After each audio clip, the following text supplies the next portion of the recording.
他老说跟你这种乖乖女玩起来太累了，要顾及这儿顾及那儿的，估计啊也只有跟那种狂野的女生才放得开吧。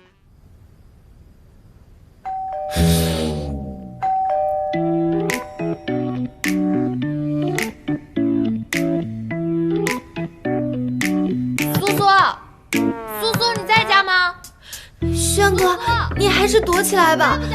他这样大喊大叫的，要是被邻居给听到了，该告诉我爸妈了。轩哥，求你了，轩哥，这周建清，快点儿！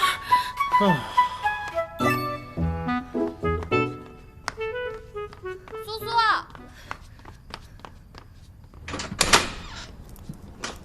哎呦，苏苏，你在干嘛呢？怎么这么久才开门？不会又睡着了吧？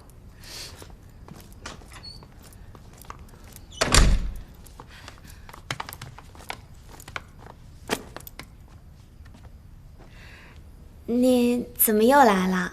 不是说就暂住一天吗？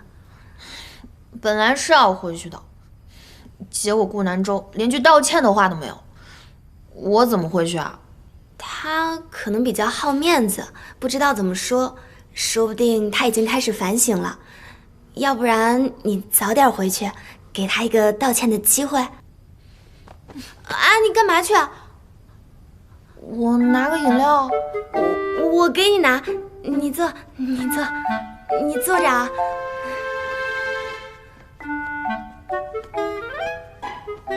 要是我就这么回去了，我这面子往哪搁啊？反正在他没有诚心诚意的向我道歉之前，我是不会回去的。快点让他走。苏苏，你在干嘛呢？哦，你喝什么呀？哎呀，可乐这些。啊，好。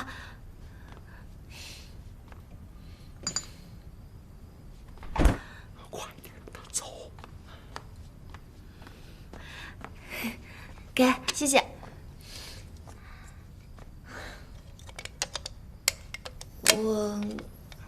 我觉得他可能只是不太会表达而已。你看，他给你一张自选券，这不就是把选择的权利交给你吗？苏苏，你怎么也帮着他说话？你以前是向着我的。人家都说劝和不劝分。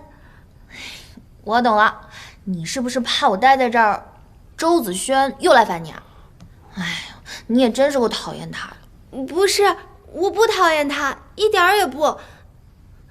他是个好人。你放心吧，他最近忙着呢，好像是跟谁恋爱了。啊？是吗？那他有跟你提起过他女朋友吗？好像是之前去找他的那个大撒蜜。啊？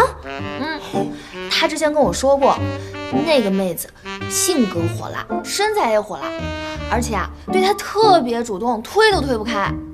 哎，周子轩那小子意志力那么薄弱，估计撑不过2天就从了。我怎么没听他提起过？哎呀，这种事儿他怎么可能会跟你说嘛？他老说跟你这种乖乖女玩起来太累了，要顾及这儿顾及那儿的，估计啊也只有跟那种狂野的女生才放得开吧。